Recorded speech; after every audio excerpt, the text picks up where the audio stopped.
1875 in Harpoot, Turkey. And he was 14 years old, and his father was standing on the street watching a detachment of Turkish soldiers walking down the street, and he ran across the street in front of them. And the Turkish captain called him back and knocked him down with his sword.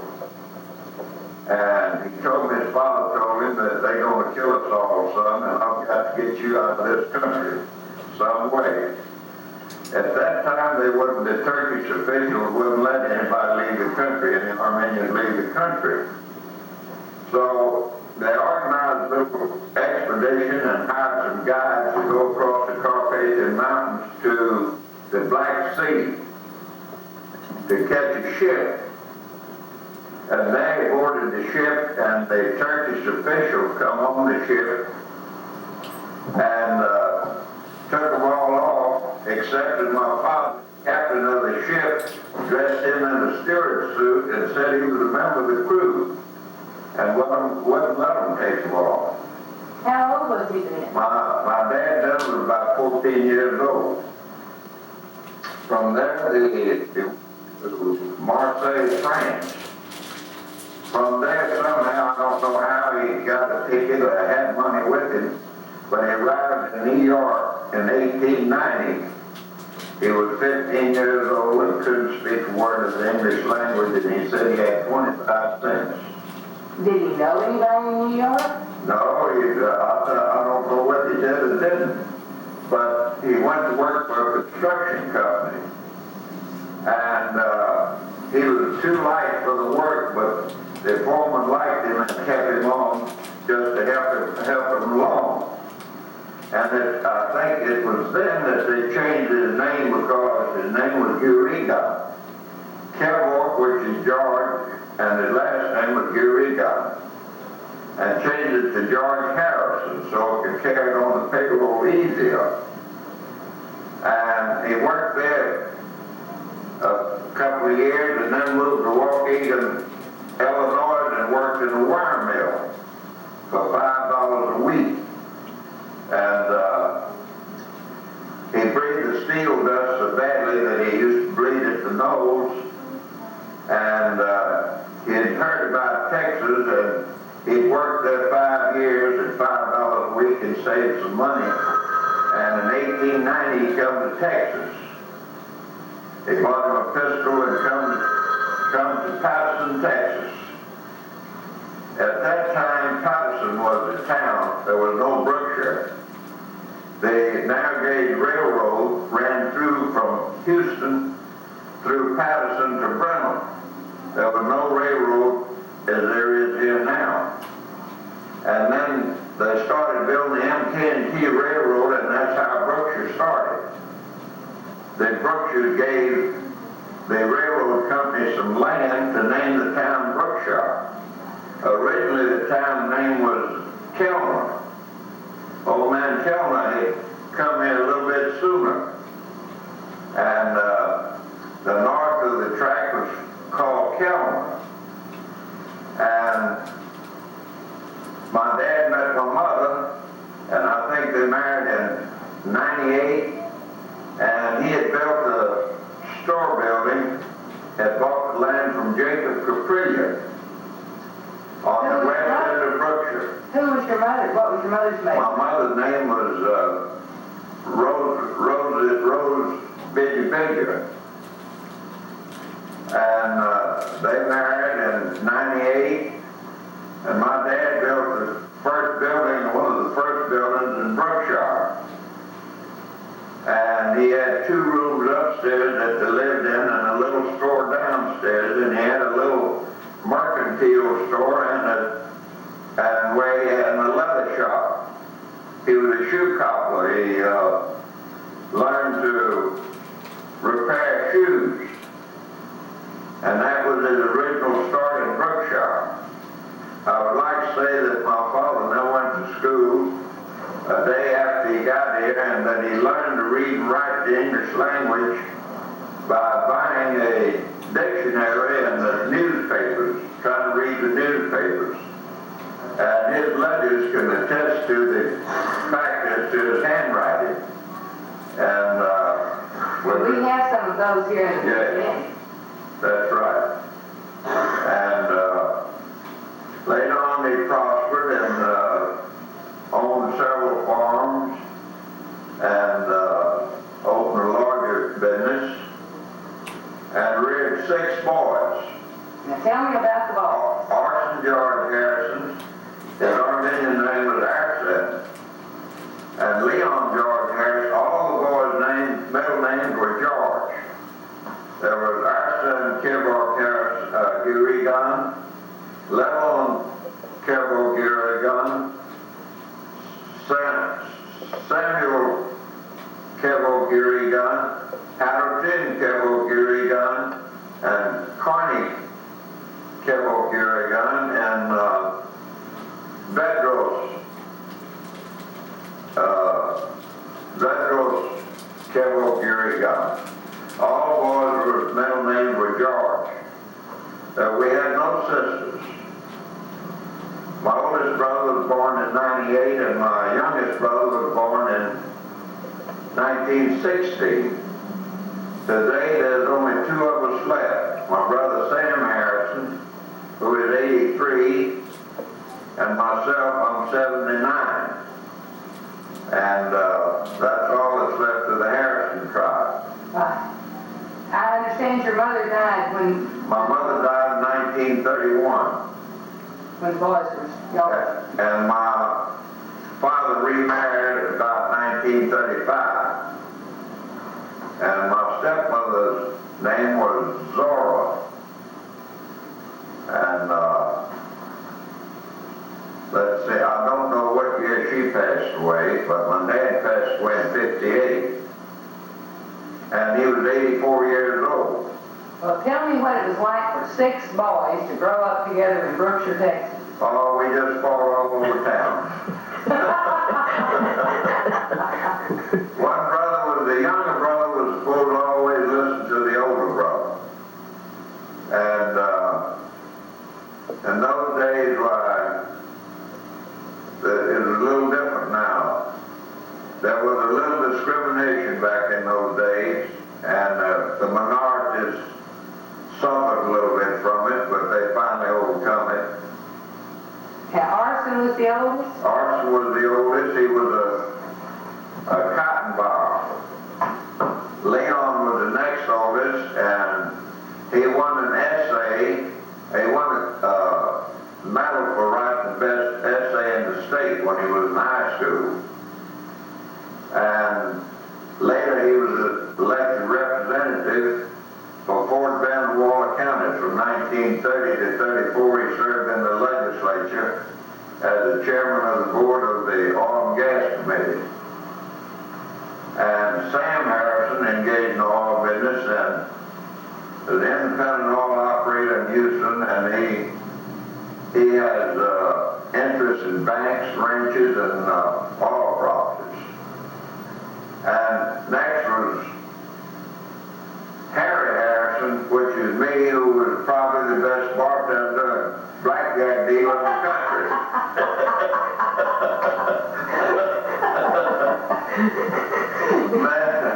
Then my next brother was Connie Harrison, who worked at the Katy recycling plant.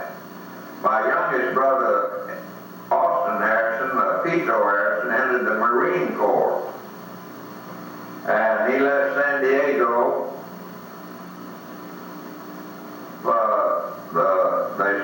with the 2nd Marines to Guadalcanal, and he was in that first engagement for 3 months in Guadalcanal.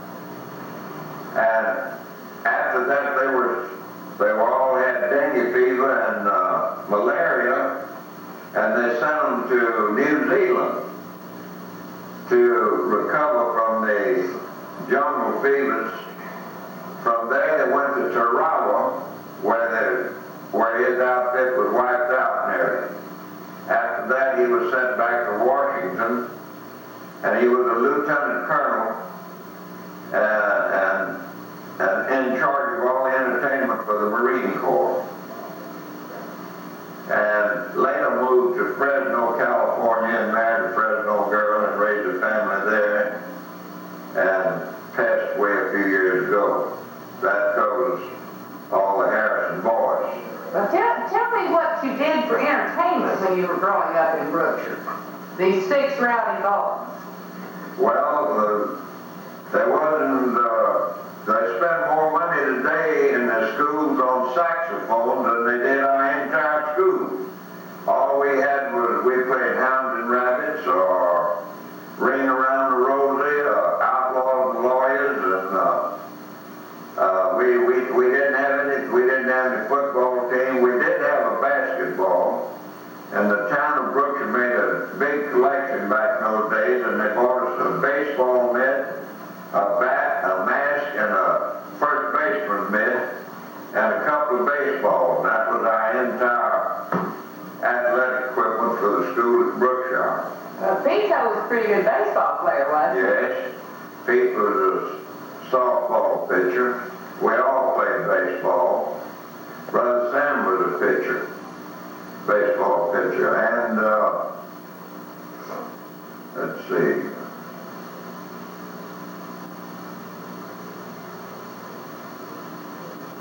Now, that was about, we had a basketball team, and that was about all that we had in the way of entertainment. Of course, we had fights all up and down the streets all day long, and that consisted of about all of our entertainment. I understand your father had one of the finest cars of anybody in Brookshire. My dad bought a Page automobile in 1918, which at that time was advertised as the most beautiful car in America. And I never will forget that he had a wreck between him and Patterson. He ran the car through a 7 barbed wire fence about halfway between Brookshire and Patterson, and the car stuck in a bog.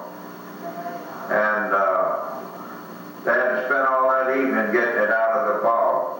And how we didn't get cut by flying barbed wire, I'll never know.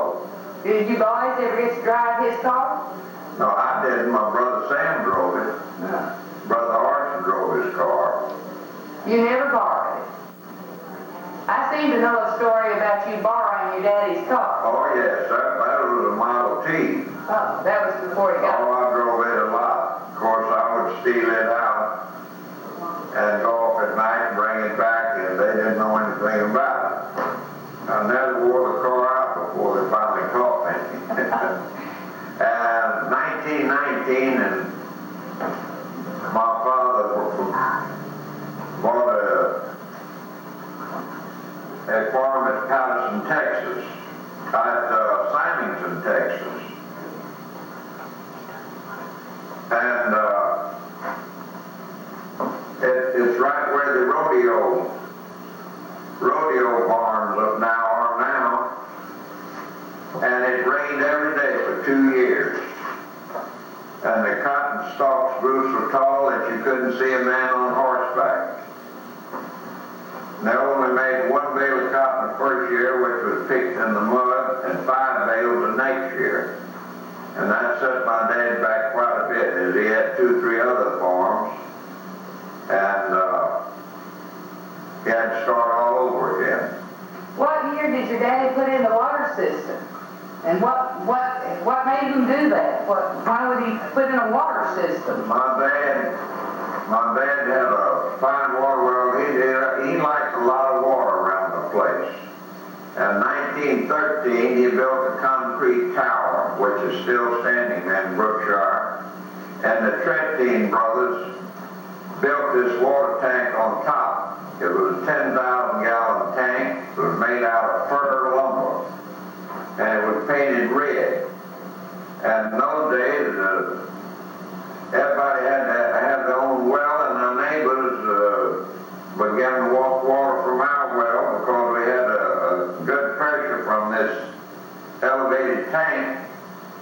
So they kept asking, and we finally decided to put in the waterworks in. He got a franchise in Waller County, and 1925 was the year of the drought. drought. The ground was so hard.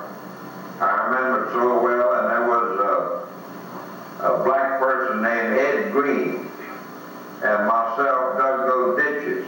And the ground was so hard that we had to use a pick to break the ground up first before we could get a shovel full of dirt.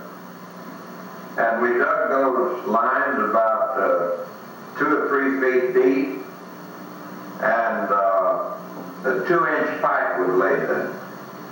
Of course, then he drilled another well and bought a pressure tank and supplied the area of Brookshire not of the finest water system, but everybody had a little water, but he only charged $1.50 a month for a resident regardless of how much they used, and $2 was the highest price. I understand one of his customers was watering the yard one day, and Mr. Harrison got a little upset about it. Yes, the president of our bank. We used to water his yard, and Daddy caught him watering the yard one day, and he was really embarrassed about it. How many people lived in Brookshire then? How many houses did he have in his water system? Oh, about as many as we have now. About the same amount of houses, homes. There was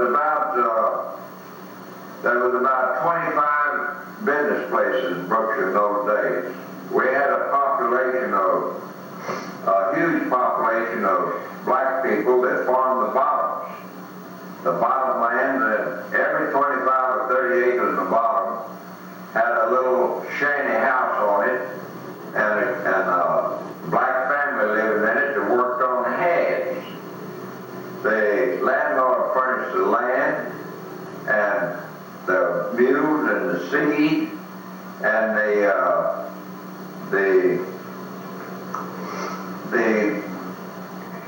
We call it sharecropping in East Texas. they call that half-hands.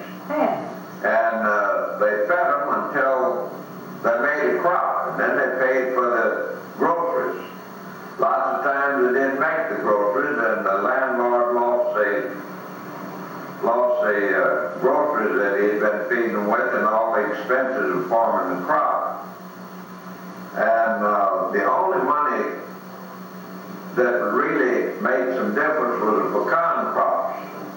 That was the crop that everybody gathered pecans. That was the extra money. And in those days, if you had a good pecan tree, you better pick it early because they'd come there at night during the moonlight and pick those pecans up. And who bought the pecans? We had pecan buyers in Brookshire. J.W.A. Red, my oldest brother, Armenian Harrison, and then malaria was so bad in the bottoms, the water was shallow. The wells were only 8 or 10 feet deep, and the mosquitoes were so bad, and it got so that people couldn't live in the bottoms. And a lot of the black people moved out of the bottoms and moved out on the prairies. And one day they all suddenly decided that there wasn't no way to make a living here, so they left Brookshire. Where there's one person now, I can recall in those days there was probably 8 or 10. Saturday was the day that nobody worked. Everybody come to Brookshire, and the streets of Brookshire was crowded from the sidewalks to the railroad track. And there were just hundreds and hundreds of them, and the big deal was to drink red soda water and eat parched peanuts. They didn't call them roasted peanuts, they called them parched peanuts. And every business place had a peanut parcher in front of it. And on Sunday morning, the boardwalks in Brookshire would be full of peanut hulls, all covered with peanut hulls, 1 or 2 inches deep. And on Sunday mornings, I would get up and go down the streets to hunt for money, and every now and then I'd find a nickel or a dime that was lost the day before. There was 5 saloons in Brookshire, and we had one bank. There was 2 banks at one time, but one of the banks, a miller from Columbus opened here, it went broke.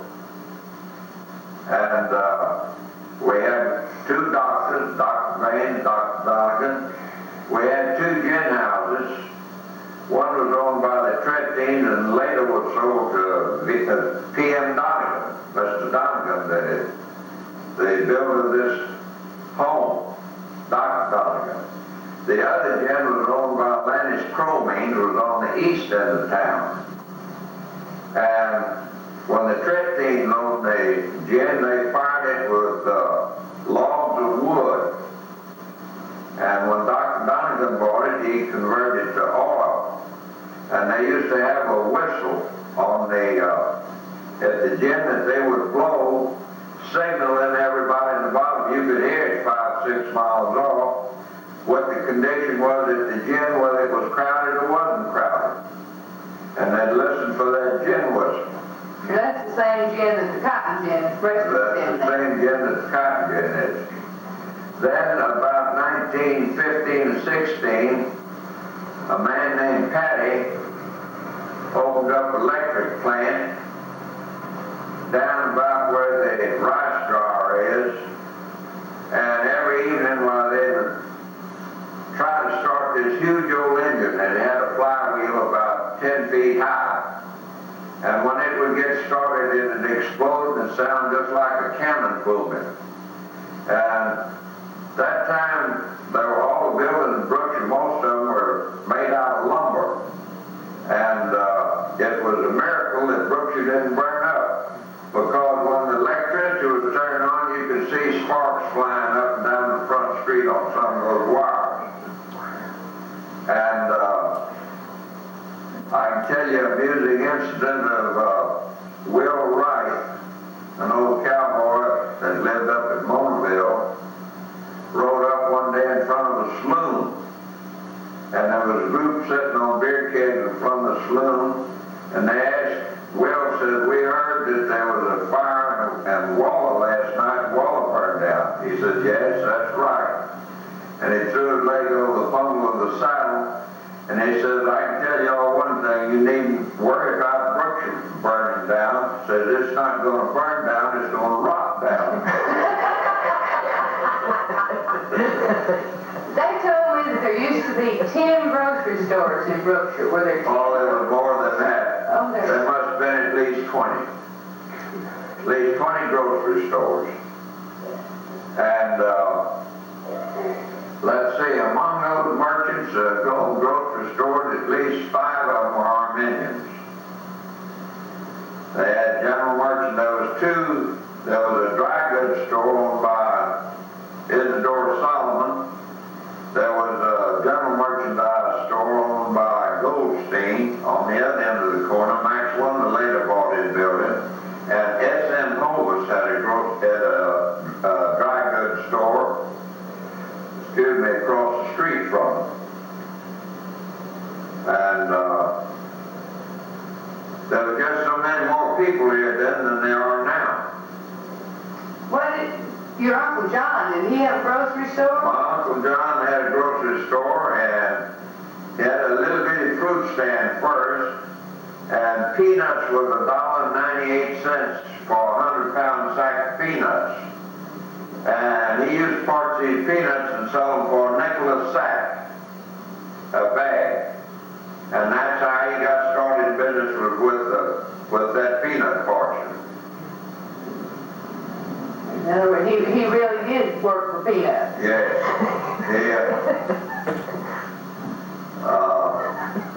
That's how everybody, there was no money much in those days. In the 30s, there was no money at all during the Depression. But during the war, First World War, right after that, that was when the price of everything increased. Was your Uncle Adam, wasn't he in the drugstore business? My Uncle Adam had the pressing shop and the drugstore. And later he had another shop, the tailor shop in Houston. And let's see, that's about all. We had a barber shop in Brookshire that was owned by a man named Chance, who later sold it to a Savoy. And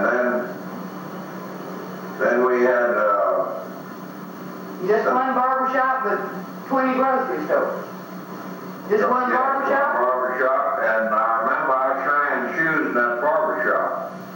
But time was shining after the First World War. The boys that come home, they all had money, soldiers that had saved up their money, and they tipped me a quarter for shining their shoes. And there was everybody on Saturday in those days would come to the barber shop. They had a bathtub in the rear and a hot water heater, and everybody would take a bath on Saturday in the back of the barber shop. And it was my job to clean that bathtub. And I'll tell you, it had a black ring all around it about midway in those days. And they bought talcum powder by the barrel, because they used a lot of talcum powder back in those days.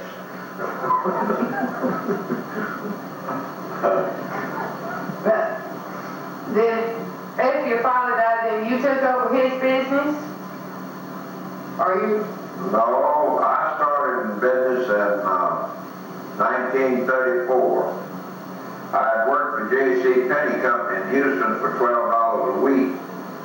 And at that time, they'd hit a little oil well down the bottom, and I decided there's going to be an oil field here. And my dad had a building there that he stored cotton in. Originally, this building had housed 3 or 4 saloons. And it was also used to keep buggies in when my dad was selling buggies and wagons. And I painted the building up, and he bought me a beer license, and I opened up November the 1st, 1934. I had 10 cases of Jack's beer and 1 case of Coca-Cola. I only had one kind of beer. And we bought this beer for $1.65 a case. And we sold it for $0.10 a bottle, and I got $2.40 a case. And we were making good profit until we got the price war and got selling at $3 per quart. We were making 35 cents on a case of beer, and we had to ice it, and I got a carpenter named Olmsted Muse. We built a bar and 2 domino tables, and I charged a nickel a game for a 4-end domino game. And I used to sit up all night with that domino while they played domino. Nobody had anything to do in those days. And if I was there, I slept with one eye closed, one eye open, because when the game was over, if I wasn't awake, they'd drag it out and wouldn't give me anything. Wouldn't pay it. I had to be awake to get that nickel. And that was all the seed that I had to start with. Well, I noticed that you're married to a very lovely woman. Where did you meet Miss Kitty? I met Miss Kitty at the Rendezvous Club in Sealy. I had known her before that, and had tried to get a date with her, and she wouldn't give me a date. Later, somehow, I got a date with her, and that's how we met and got married. How long you and Miss Kitty been married? Since 1945, that would be 42 years. November 13th would be 42 years. I was trying to get Miss Kitty to come in and join us for just a minute, but she didn't want to do that. Well, who's still living in Brookshire that you were part of your family in your growing up days? Well, let's see. Buddy Muskie is still living, and Ariona Muskie, and not many of them. Well, Ford McCauley is still living, and I don't know just offhand. It's hard for me to remember. Well, these are the people that are still here that you went to Still school here with. that I grew up with. I'd say 75% of them passed away. Or moved? Moved. Most of them passed away. Let's see, Ivy Martin is not related to you. She's No relation. She was an Agopian. And the Hovises are not related No to you. relation. I grew up with Edward Hovis and the twins, Victor and Edwin Hovis. And then Eileen Peterson is My cousin. that's your Uncle Adam's daughter. Yes. And I guess that's about all. Isabel was your Uncle John's Stepdaughter. stepdaughter. Yes. And see who else? I don't know, most of them have passed away.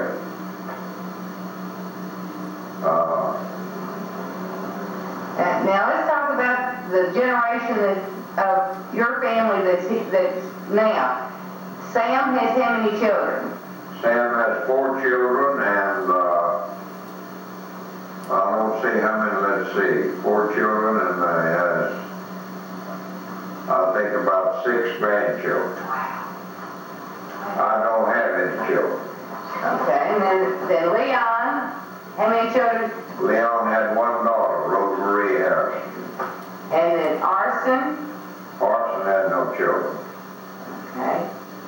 And Connie had 1 daughter and one boy. K.J. Harrison is still living. The daughter passed away. And Peter? Austin has 2 children. Has Deborah and Keith Harrison, who live in Fresno, and each of them had 3 children apiece. Well, Mr. Harrison, we thank you very much for spending this time with us. Well, you're certainly welcome. We hope that you'll always come back to the museum and visit with us anytime you're this way. Well, thank you very much. It's been a real pleasure, and I think y'all have done a wonderful job. I'm amazed at how y'all have improved this place. Thank you, sir. And I thank you.